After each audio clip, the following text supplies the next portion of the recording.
You're listening to The Corbett Report. CorbettReport.com. Welcome back, friends. Welcome back to the podcast. I'm James Corbett of CorbettReport.com, and you are tuned into Questions for Corbett, specifically the 31st episode of this series for July of 2016. And as always, I'm going to answer as many questions as I can, and there's a zillion and a half of them, so I won't even get to a tiny percentage of them. Once again, my apologies if I don't get to your question in particular.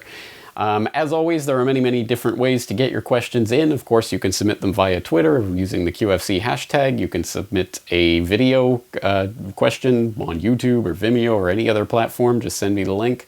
You can email me through the contact form, and or you can leave a SpeakPipe audio message for me. And of course, the best way to do it, leave a question in the comment thread for this QFC edition on CorbettReport.com. Speaking of which, just browsing through the QFC number 30 comment section, I'll note that there were a lot of responses to the questions for you from last edition of this series. Of course, there was the question about how anarchists should or should not participate in a Brexit-type referendum. And there was the question of where to go to maximize freedom or how to measure freedom. Lots of interesting and thought-provoking responses from the engaged Corporate Report community. So thank you to all of you for that participation. And especially thank you to the very first question and answer in that comment thread, which is beautiful. It's an example that I love to see, where there's a question and one of the Corbett Report users provided an answer. I like to see that kind of back and forth. So we have Ismado95 writing, "Hi James, did the American government save the Great Plains from the Dust Bowl?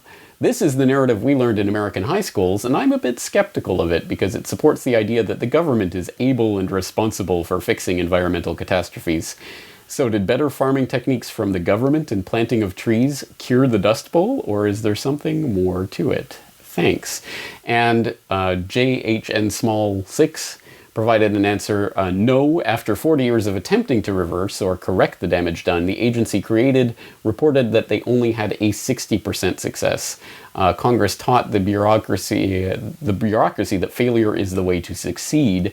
Congress increased their budget fourfold. And then he goes on to talk about farming techniques that had been encouraged by government programs in the early days of settling America, where the government would continue to give people cheap arable land, so they would basically farm the ever-loving something or other out of the land and just maximize short-term profit, destroy the land, and move on to the next government-provided land. Obviously not a sustainable way of doing it, and talking about that history and context, which of course helped create some of the conditions that led to that Dust Bowl. But I'll go even one step further. I will also throw in a link to an article that discusses this at some degree of length about in American Thinker, specifically about the soil erosion service that was created by FDR as part of his New Deal. Back in 1933, it was rolled into the Department of Agriculture in 1935, and their bright idea, those technocrats at the Soil Erosion Service, decided, hey, we've got an answer to the Dust Bowl. Why don't you plant kudzu, which had been introduced in I believe, the late 19th century to Philadelphia from, of course, the East here in Japan. As just a sort of, an interesting novelty. And there was some small-scale private planting of it in gardens and things. But the government came along and decided, hey, the vines will help keep the soil in place. Let's start encouraging farmers to plant it. So they paid $8 an acre for farmers to plant it. And what was the result of this central planning technocratic agricultural engineering project? The vines made themselves at home, growing up to a foot per day during the warmer months. Over 24 stems can emerge from a single crown, and each of those can stretch over 100 feet. A single massive taproot can weigh up to 400 pounds. Its underground rhizomes ignore the cold and survive for years before sprouting. It strangles trees, smothers meadows, undermines buildings, and pulls down power lines. The vine now covers 7 million acres in the U.S., and the damage it has caused is in the hundreds of millions. If you live in the South, you may not want to sleep with the windows open. Oh, that's right. Complete and total disaster. Brought to you by the U.S. government and their technocratic meddlers.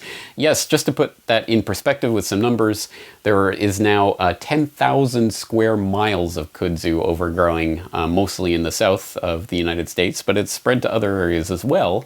And 150,000 new acres grow every single year. A complete and total disaster brought to you by meddling technocratic central planners. Yay. As always, when there is, this is just a perfect example of that, but it's always the phenomenon when technocrats and central planners get in and start trying to create, ideas to skew nature, skew the markets, skew whatever, then it will get skewed and it will usually overcorrect in that direction in horrific ways. And this is a perfect example of that. So no, the government didn't solve the Dust Bowl and make everything magically better. In fact, they've just created an incredibly new problem that wasn't there before. So keep that in mind next time you ask the government to come save you from some disaster. All right, next, Bub Romer asks, I have a mundane presentational question for James. What is the story behind the title of the show, New World Next Week? And I note that, like the previous question, this question was also answered by a subsequent Corbett Report user, but I know James Evan Pilato always loves to answer these questions, so James, take it away. Hey, thanks for the question, Bub Romer. I do actually love telling this story because for me, a lot of the work always comes back to having a nice concept I can sort of hang my hat on. And once I have that, I can sort of do the work over and over again. Council on Foreign Relations has a podcast that they actually still do called The World Next Week. And as we were diving more and more into doing alternative media and looking at who was really kind of the organizations and things behind the scenes, we all realized that the Council on Foreign Relations was a biggie.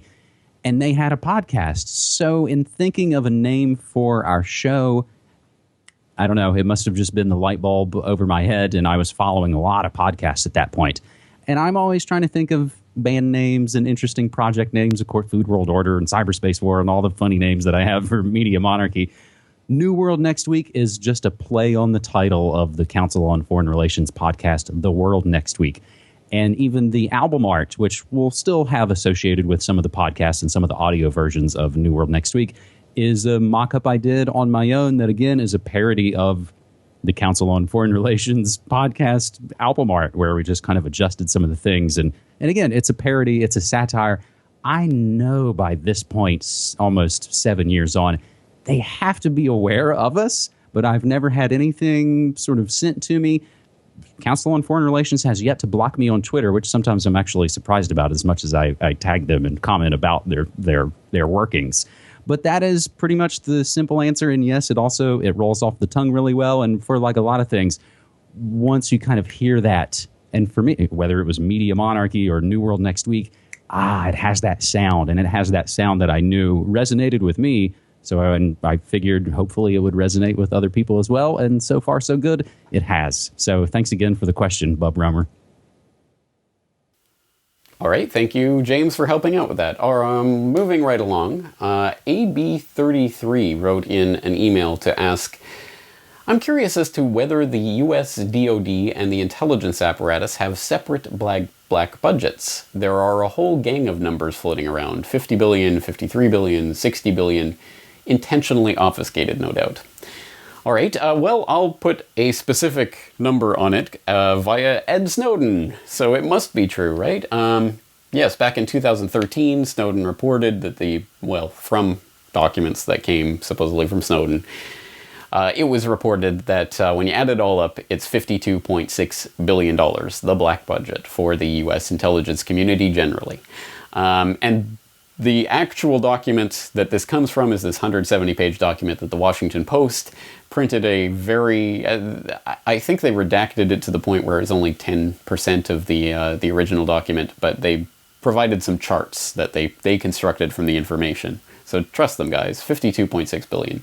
All right, let's say that that's true, that the black budget is 52.6 billion. I think we have to understand that the black budget is a budget that is still overseen by parts of Congress, the parts that have the clearance to look at these numbers, and it's still part of those appropriations. It's still part of the overall budget. It's just a budget that the public can't see because the mere peons, of course, can't peer under the hood of the national security state, right? But that's not all the funds that these groups have to play with, and that's been proven time and time again throughout history. I mean, what was Iran-Contra? Congress says you can't trade with Iran. Congress says you can't fund the Contras, so they trade with Iran via Israel in order to fund the Contras. And it's all money that Congress didn't give them. It's all money that they're creating themselves and then using illegally. There's no oversight. There's no Congress, people overlooking this. This isn't coming from the government. It's all illegal funds that they're just playing with. And that's much more common than I think most people would understand or believe. You have front companies. I did an eye-opener report on this that I'll put in the show notes. Who really knows how much of the economy is front companies for various intelligence agencies? But we know entire airlines have been front companies for intelligence agencies, all sorts of other businesses. Banks have been, if not entire fronts for intelligence agencies, at least certainly used and appropriated for intelligence purposes. The Bank for Crooks and Criminals International, BCCI, and the Nugent Hand Bank, and examples like that we can at least put our finger on and document. And then you look at something like In-Q-Tel, which is the CIA's venture capital firm. Again, I'll put the link in the show notes to my eye-opener report on that, where you had you have the CIA with a venture capital investment firm that seeds money to various projects that it finds interesting for its own purposes. And, what are the companies that are invested in by the CIA? I mean, to what extent can you... It's always cutouts and middlemen and the plausible denials. So you'll never have a paper trail connecting the CIA to Pokemon Go. But you do have a paper trail connecting the CIA's venture capital firm to Keyhole Inc., which became Google Maps, and the co-founder of Keyhole Inc. Started up Niantic Labs within Google, which was then spun off and created Pokemon Go. Hey, so to what extent could you ever prove some sort of paper trail or some, the CIA, created or owns Pokemon Go, but what kind of connections are there? What kind of influence, control? To what extent can the CIA influence or directly benefit from the profits that are spun off from these companies? Again, some of this is out in the open and some of it is under the table, and none of this is included per se in the budget. So I think we have to separate the black budget from the illegal slush funds. And who knows? I mean, the CIA ships in the drugs.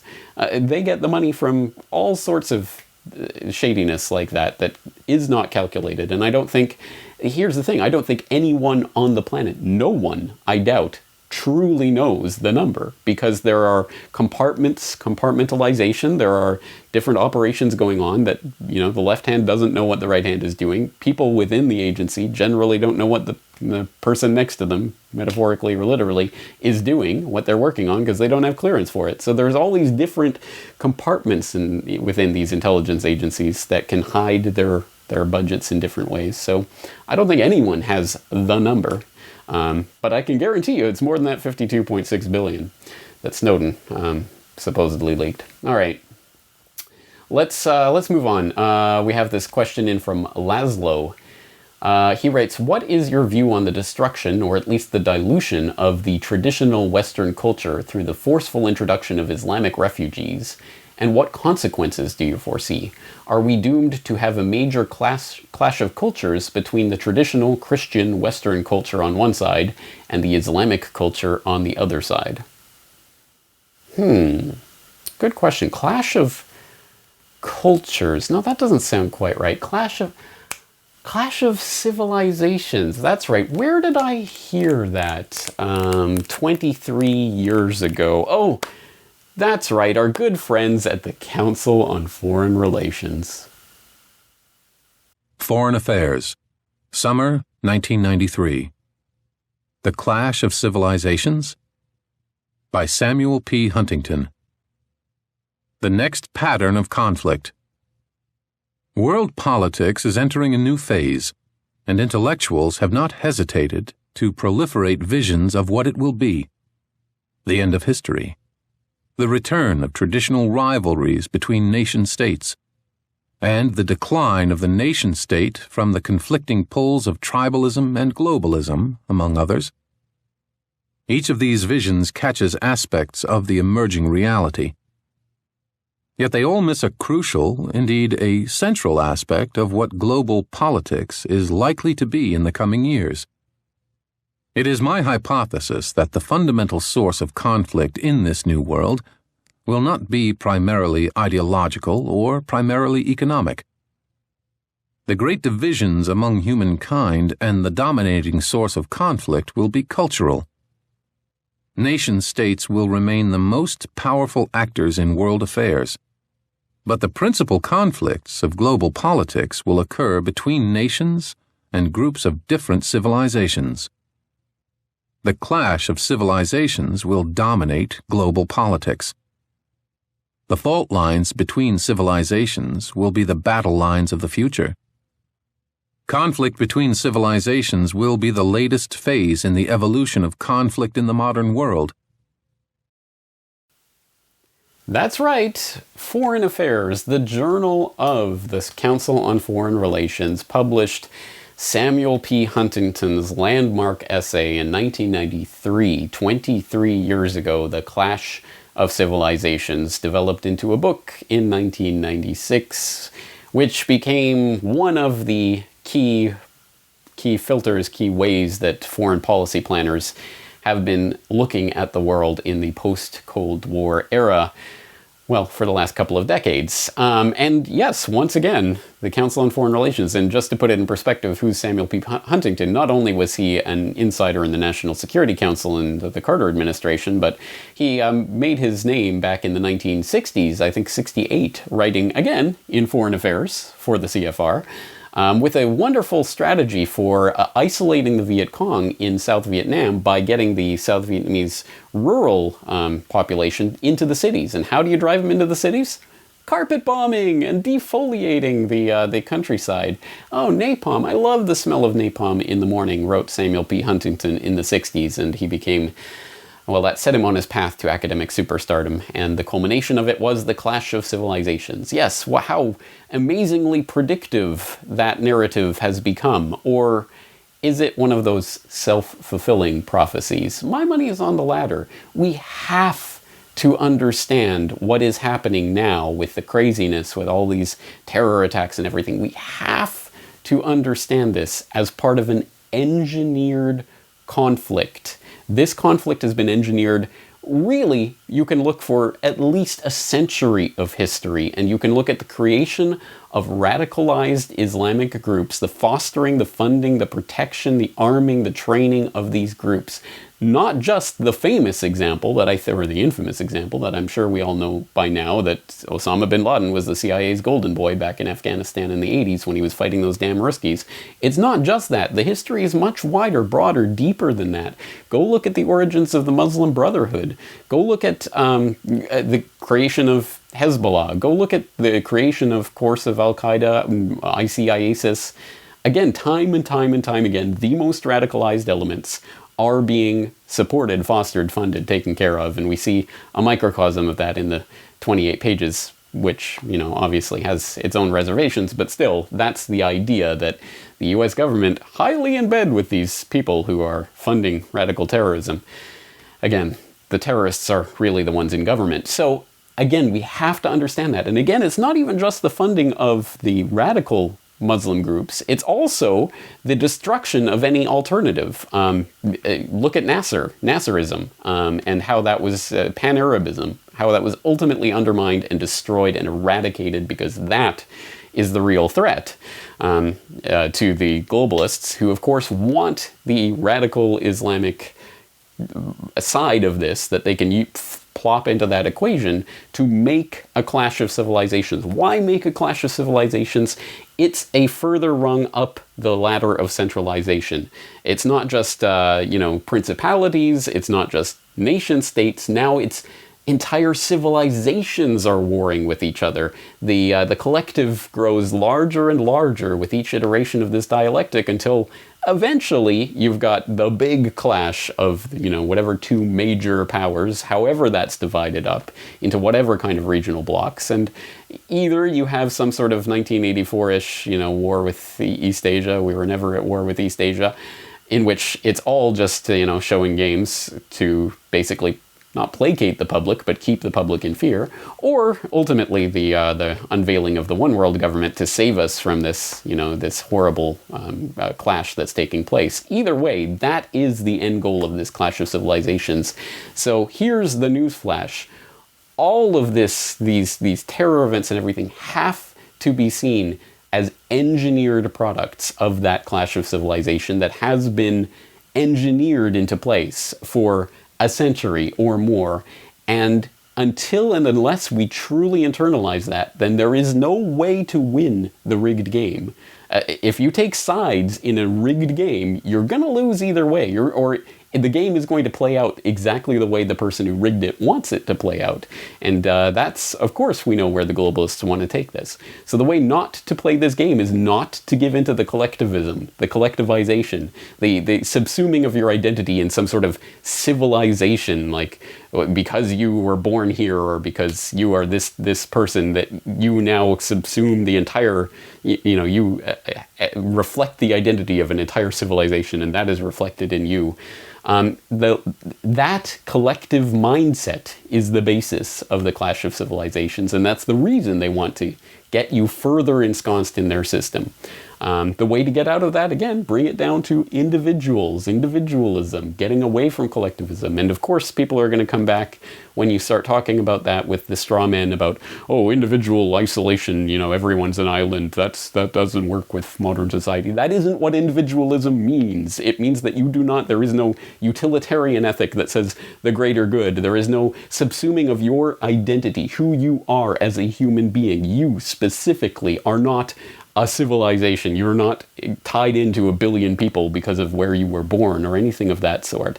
And the quicker we free ourselves from those mental traps, the quicker we get out of the Clash of Civilizations game that they are setting up. It is a rigged game. You lose if you play. I'm going to include there's so much history that has to be understood to understand this, so I'm just going to include a few links to a few of the things that I've done over the years. The Last Word on Terrorism, talking about the destruction of Pan-Arabism and Nasser in particular. I did a Corbett Report radio episode on the Muslim Brotherhood and where they come from. And I'll throw in Know Your Terrorists, Ayman al-Zawahiri from episode 258 to understand again how Al-Qaeda was created, fostered, funded, actively colluded with by the U.S. military intelligence, NATO military and intelligence apparatus. So that's a lot to get through and, a lot to explore. But again, we are best served by knowing history. Let's move on to the next question. We have Clarence writing in, my inquiry concerns the follow-up to terrorist attacks. Who benefits? The Terrorism Risk Insurance Program Reauthorization Act, signed into law by Bush in 2002 and recently renewed, and the like, appear benign on the surface, but insurance corporations would benefit if terrorism was not eliminated, and in fact was encouraged or perhaps funded via a back door. A protection racket from hell. Have you done work in this area?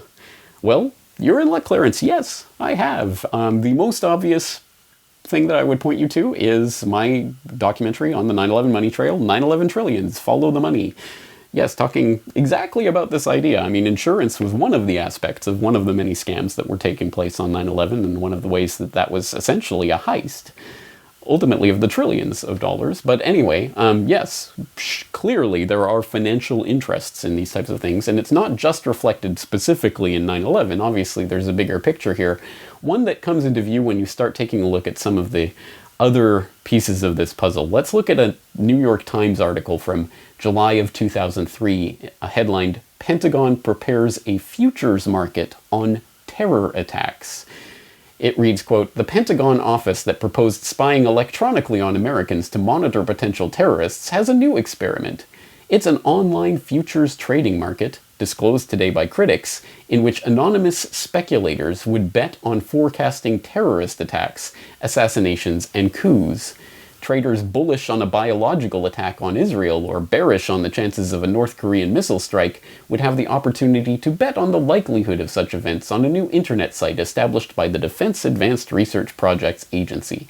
The Pentagon called its latest idea a new way of predicting events and part of its search for the broadest possible set of new ways to prevent terrorist attacks. Two Democratic senators who reported the plan called it morally repugnant and grotesque. The senators said the program fell under the control of Admiral John M. Poindexter, President Ronald Reagan's national security advisor. End quote. And yes, just as a little bonus, who was John M. Poindexter? Oh, that's right, one of the only people actually convicted in the Iran-Contra scandal, but don't worry, that conviction was overturned on appeal, so I'm sure he was, clean as a whistle. And yes, he went from that horrible disgrace right back into government, where he, of course, headed up, as they say, the Information Awareness Office, that loving government program that in 2002-2003 unveiled their total information awareness plan, where they had that wonderful logo of the all-seeing eye in the capstone of the pyramid irradiating the planet. And their plan, at the time, they said they wanted to snarf up every single piece of data that they could get on everyone, including, of course, on American citizens, in order to, look for terrorists, of course. And there was a lot of outrage when this was revealed, so it just went underground. And as we know, the NSA basically continued to do it. So that's John M. Poindexter, who was coming up with this futures trading market for terrorist attacks in the bowels of DARPA. And as I understand it, the idea was not to have actual money betting.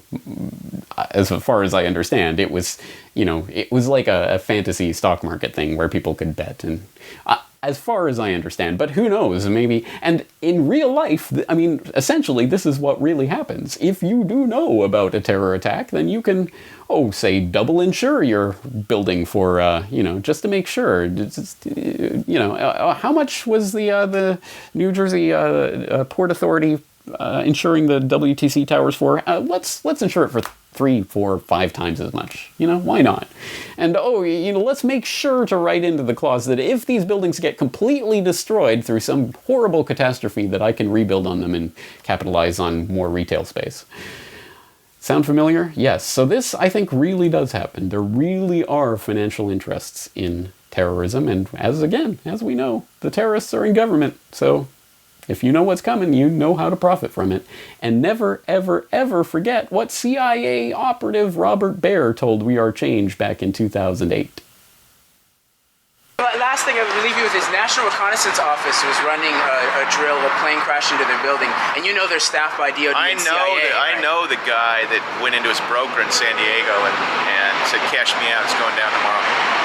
Really? Yeah. That tells us something. What? That tells us something. Well, his brother worked in the White House.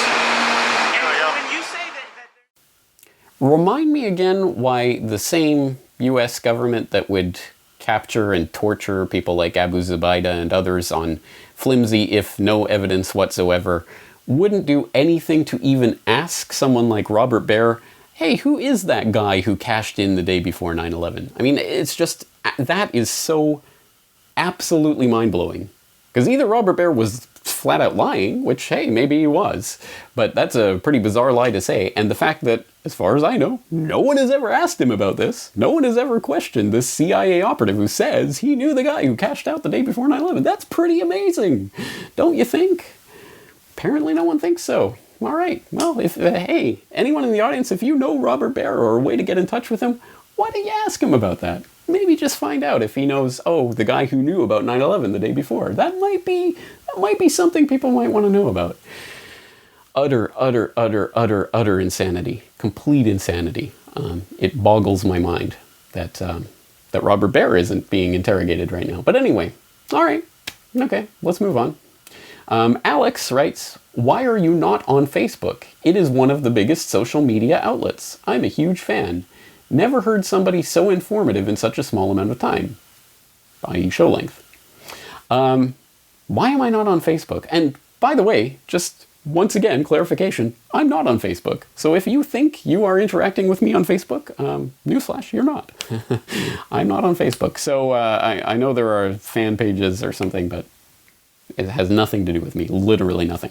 Why am I not on Facebook? Simply because all of the things that we talk about with the matrix-like control grid and all of this information that's being stored and data mined, yeah, no, I don't want to join that. I don't want to willingly put myself or my family into that matrix. No, thank you.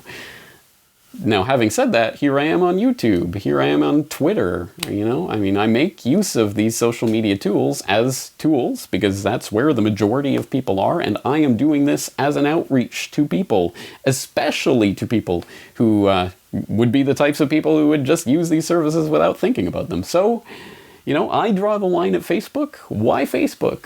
You know, I also draw the line at Instagram and Snapchat, but that's only because I can't possibly fathom why I'd want to use them. But maybe that's a sign I'm an old fuddy-duddy. I don't know. I hope it is, because that's fine by me. But anyway, yeah, I mean, I think everyone has to make the determination for themselves where that line is and what they're going to use and how they're going to use it. And what kind of information they feed into that matrix if they do decide to dance with that devil. Because keep in mind, if you are not running the server, if you do not physically possess the content and everything that's going on, then it's not yours. And YouTube and Facebook and Twitter and Instagram and Snapchat and all of these social media tools are someone else's platform, and they can and they will take you down and silence you or censor you or do whatever they want whenever they want to. And just keep that in mind.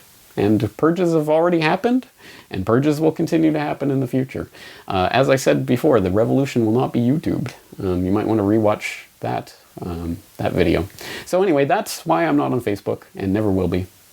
But here I am on YouTube and elsewhere, so it's all a question of where you draw the line, and I'm just trying to reach people in the matrix. Moving on, we have a question from Martin, who writes, in the last couple months we have been seeing a lot of news from Amok News Agency. Doing some research on what Amok News Agency really is, I find it hard to judge the credibility of this agency. I highly suspect this is just another propaganda source for the Western imperialistic agenda, which of course cannot be trusted. But if this is actually someone from within the core of ISIS, I might be wrong, of course. Well, might be, but I have to question whether propagandistic source of Western imperialistic agenda and core of ISIS are really separate entities. I don't think they're mutually exclusive. But anyway, you know, ISIS, I think we should always refer to it as. Yes, so for people who don't know, Amok News Agency is related to ISIS somehow. I don't think they officially claim to be ISIS news agency, but they have suspicious access to ISIS-related events like the fall of Palmyra, and they reported the ISIS taking of responsibility for San Bernardino, you know, before anyone else. They were the ones who relayed that. So there's some sort of relationship there, supposedly. But here's the interesting part of this for me. Most of the information that comes to the U.S. or the Western mainstream media about what the Amok News Agency is reporting comes through Site Intelligence Group, run by Rita Katz. Are you familiar with Rita Katz? This, I believe she's an Iraqi Jew originally, but the son of an Israeli spy, surprise, surprise, a committed Zionist, surprise, surprise, who runs this Site Intelligence Group that is looking for signs of terrorist activity online and reporting about it, or they have a subscription service. So if you're a news outlet, you can sign up and get the updates, and they'll report things. They'll report things before anyone else, including the Steven Sotloff beheading video, the green screen beheading video. Site Intelligence Group reported it before ISIS. They reported it, and apparently ISIS were going, "How did you guys get this? How did you know this?" So make of that what you will. They report the news before it happens, apparently.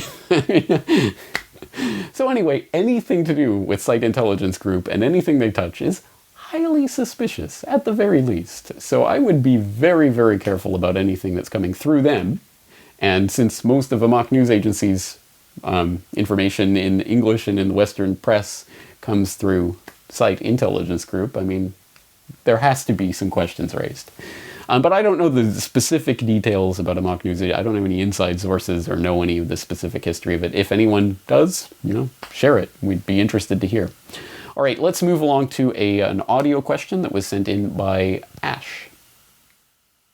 Hi James, first off I'd like to thank you for your tireless efforts and outstanding work on disseminating valuable information to the masses. I'm a big fan of your work and have followed you for many years. My question is regarding Brexit and the geopolitical repercussions of such a move. To outline, I agree on the fundamental principle that the current form of economic globalization and centralization of power is the wrong horse to back. The majority of the Leave campaign fueled their voters with pseudo-patriotism, Islamophobic and xenophobic hatred, and they rabble-roused and promoted downright factual lies that have been debunked almost as fast as they appeared, and promoted to demographics already entrenched in a very patriotic and nationalist belief system. And as you so rightly mentioned in your Brexit Wins video, nationalism is just a stepping stone to globalization.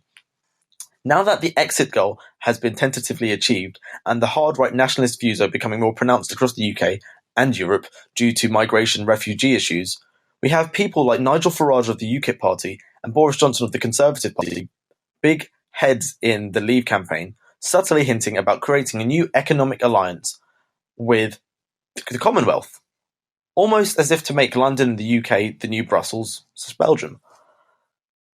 I don't believe banking systems will change because of this exit. I don't believe the structure of the UK government will fundamentally change because of this exit. And the things the UK establishment is complicit in around the world won't change because of this exit. So my question is, does this exit matter at all? And is it really something to celebrate if it just spawns into the similar system of centralized power we've just voted out? All right, thank you very much for the very articulate question, Ash. I appreciate it. And I think you articulated some of the big questions swirling around now in this post-Brexit era quite well. Certainly, if your question is, if nothing really changes in terms of the fundamental centralized systems of control or the banking system or, any of the fundamental systems, then does Brexit matter at all? And the answer is, of course it doesn't. The question is, as I articulated in my interview with Jim Hogue, so I hope people will go and listen to that interview, I'll put the link in the show notes, that Brexit really, what this represents is still in flux, it's still to be determined, and it still ultimately depends on the consciousness of the people who are pushing for this phenomenon. And if that consciousness is stuck at the level of the mainstream debate, i.e., you must rally around the Union Jack and, God save the Queen, and, we've got to protect these City of London bankers, if that is where this conversation gets stuck, then yeah, I mean, instead of an EU flag ruling over people, it's a Union Jack flag, and rule Britannia, rule the world. Who cares, right? I mean, it doesn't fundamentally undermine the system. It might make people feel a little bit better. It's not some, European bureaucrats in Brussels ruling over them. Now it's, good German folks like the British royal family. I don't know. But obviously that doesn't fundamentally change anything. The real point of all of this is to educate those who do not understand about what the real paradigm is here, which is that collectivization, the globalization, which is part of subsuming your identity in a national collective or a European collective or a civilizational collective.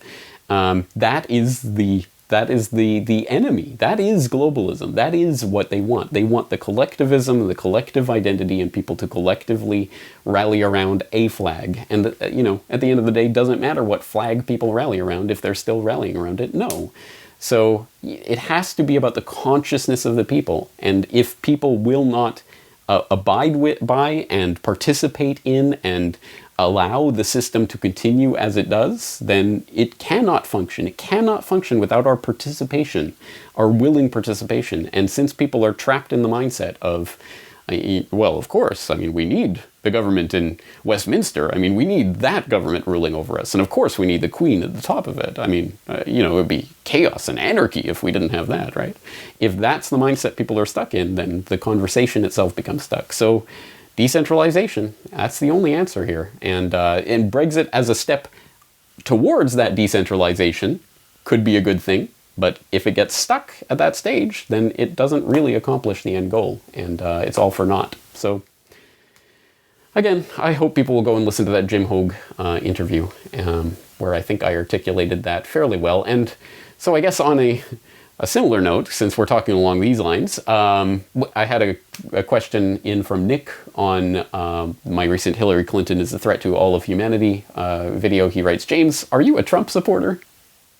I think Nick was being a bit tongue-in-cheek with this question, but fair enough, because I guarantee you every Joe Sixpack and Jane Soccer Mom that stumbles across the Corbett Report will see anytime there's a anti-Clinton video, oh, you must be pro-Trump, or anytime there's an anti-Trump video, you must be pro-Clinton. So let me be absolutely crystal clear, just in case anyone out there doesn't get it, I am not pro-Trump. Do not vote for Trump. That is not good. I am not pro-Clinton. Do not vote for Clinton. That is not good. Oh, I see. So you're a Stein kind of guy. No. Do not vote for Jill Stein. Oh, Gary Johnson. No. Do not vote for Gary Johnson. Oh, you're for some kind of fringe third-party candidate, aren't you? Nope. I ain't for some fringe third-party candidate or any candidate. I am a voluntarist. Yes, V for voluntarism. And for those who are unfamiliar with this, it is an ethical position that the initiation of violence against peaceful people is verboten, forbidden, and yes, that is the definition of government, which claims to have a geographical monopoly over the initiation of violence against peaceful people. Most obviously, of course, in the collection of taxes, tributes to the ruler, which, of course, are absolutely, unjustifiable at base, but everyone goes along with them because they've been indoctrinated to it their whole life. But of course, always with the implied threat of violence, always at the implied barrel of the gun. It usually doesn't get that far because people usually don't resist that far, but sometimes it does, and sometimes people do, and some people try, and they don't get very far. So that is fundamentally my position. I am against. It's not just that I am against government. It is that I do not believe government to be an entity that exists in the way that people think it does. It is rather a mass delusion in delusionary belief in the legitimacy of a ruling class. But that is not right, it is not valid, it is not proper, it is not ethical, and it is not true. It is a delusion. What on earth am I babbling about? I've done many hours of media talking about this in various forms. I'll throw in a couple of links to things that may be relevant for people who are interested, specifically episode 264 of my podcast on the government illusion. Also, the last word on voting, which I think articulates my position on voting pretty well. So those are places to start if you don't know anything about this. And I think that ultimately this question of the binary thinking that, of course, most people are trapped in when it comes to these political Punch and Judy shows is a reflection of the immediacy and 24/7 online culture and the Twitter feed that never ends, and that kind of constant flow of information that gets people not only stuck in the left-right paradigm or the binary paradigm, but also gets people to, I think we really are becoming decontextualized or decontextualizable. Our minds can't wrap around proper context, I think, in the way that they used to, and take an argument into its proper context. So that when you see a video that says, don't vote for Clinton, Clinton is bad, people will automatically believe that to be an endorsement of Trump, and regardless of the context in which it's offered, regardless of the history of say, this outlet, if you happen to know it, or, what is to be expected in the future, it's always about the here and now, and this, whatever, 10-minute video is everything that this person wants to articulate in exactly the way that it has to be articulated. And so they didn't say, don't vote for Trump, that means they want you to vote for Trump. Idiocy like that. And at the end of the day, it's hard to win against people who can't or won't contextualize information. It is a phenomenon I've noted with disturbing increasing frequency the more we get into the era of the 24/7 online news feed. And I noticed that myself last year when I wrote a series of International Forecaster editorials. I had planned out a series of 3 editorials. So I wrote the first one, Why Hillary Clinton Must Not Be President. And of course, as expected, I got some emails from people saying, do you want a Republican to be president? You want Jeb Bush to be president? And because, of course, he looked like the presumptive nominee at that time. And so, of course, on schedule, the next week, I released Why Jeb Bush Should Not Be President. And so then I got some emails from people saying, oh, I see, you're for Rand Paul, right? Or you think Rand Paul is going to be in it? And the next week I released Why No One Should Be President. It was always going to be that 3-part series, but waiting for a 3-part series to develop, or, waiting for the next part of the shoe to drop is just too much for some people to handle. So anyway, this section of the podcast is for the inevitable questions I will get. Anytime I do a anti-Clinton video, I'll get, are you endorsing Trump? Anytime I do an anti-Trump video, I'll get, are you endorsing Clinton? So this is to answer that. So I'm going to use this as that answer, and you can direct people here for that answer if you see it online as well. All right, let's move into the final part of the podcast, which is where I flip the mic around and ask you some questions that have come in. For example, we had this interesting one from Sonia, who writes, I keep running into the same problem. I don't understand economics and banking well enough to follow what's going on. I've watched your documentary on the Federal Reserve, but I'm still missing lots of puzzle pieces. Please recommend books and videos that can help me to get up to speed on this stuff. Thank you for the question, Sonia. It's a good question because, yes, the banking charade game parlor trick involves a lot of jargon and a lot of concepts that are intentionally difficult to understand. There is a lot of obscurantism rampant in these circles. So I understand it's intimidating for people who are dipping their toes in and trying to figure this all out, and my Federal Reserve documentary is probably not the place for a complete beginner to these concepts and ideas. I've tried to make it as simple to follow as a narrative as I could, but it's still a lot of information to take in. For someone who's really just dipping their toe into this, that's a good question. What's the best way to do that? Is there a good introduction to this? And I know there was this cartoon few years ago now. It was this half-hour cartoon. I can't even remember the name of it, but it was quite popular. And it was kind of like a cartoon dumbed-down encapsulation of something like The Money Masters, which was the documentary that did it for me, a decade ago. But it's a 3.5-hour talking head documentary. That is not for beginners, I would say.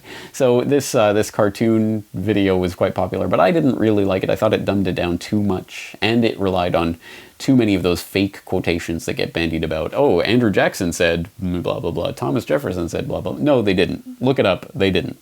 It just gets endlessly repeated by people who are just copying whatever the last documentary said. So there's problems with a resource like that. If anyone knows a really good beginner's guide to this stuff, let me know. Let everyone know. Let Sonia know. We're all interested, I think, in how to introduce this to people. The other question for you, Tote My Note left a comment in the comment section at CorbettReport.com. A question about how to protect privacy on the web. Does a VPN matter, and what are the trade-offs? What browser do you use, and does the choice matter? I have researched this info somewhat, but would like to hear what our virtual community has to say about it. And in the comment section there, Corbett Report user MLK suggests a 2007 article from Cryptagon.com that I have referenced a few times myself, talking about, well, just assume that the NSA is your ISP and is actively trying to get all your information. How can you protect yourself against that? And that's probably a good assumption because, for all intents and purposes, one way or another, the NSA is your ISP. So, that's... I'm not a techie, so I don't have all the tech solutions. And hey, if somebody has some, wonderful thing, Tor. If you watch the latest New World Next Week, you'll know Tor is not the answer here. But if somebody does have some, magic answer to all of this, please do provide it. But I tend to go with what John Young said on the Corbett Report several years ago now when I interviewed him. He said, online anonymity is a pipe dream. And I think that's probably true, especially when we're talking about the concerted effort of an NSA or spying agency with their however many billions of dollars they have to bring to bear, and the literal trunk lines, in the back room of the telecoms, literally, in the trunk of the internet.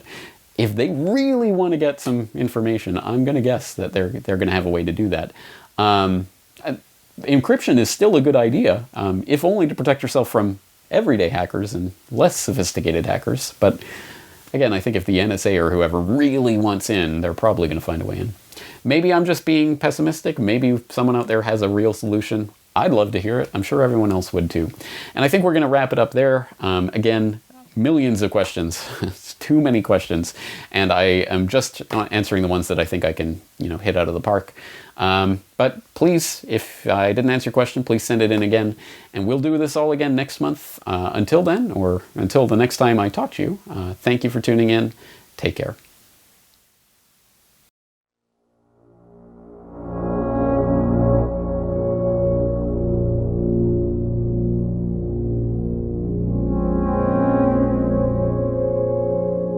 The Federal Reserve, the heart of the American banking system. For over 100 years, it has operated in the shadows, controlling America's money supply in total secrecy. So all that information is available in our commercial paper program. And who got the money? Hundreds and hundreds of banks. Any bank or that has access to the U.S. Federal Reserve's discount. You tell us who they are. No. Until now. 100 years ago, in 1913, the Fed was created. Fractional reserve banking. The legal authority to do it. Take over monetary policy. Are conducted by the Federal Reserve banks. They are banks. There is no other agency of government which can overrule actions that we take. Century of Enslavement, the history of the Federal Reserve. Watch the documentary for free at corbettreport.com/Federal Reserve and purchase a copy on DVD to help support the Corbett Report today.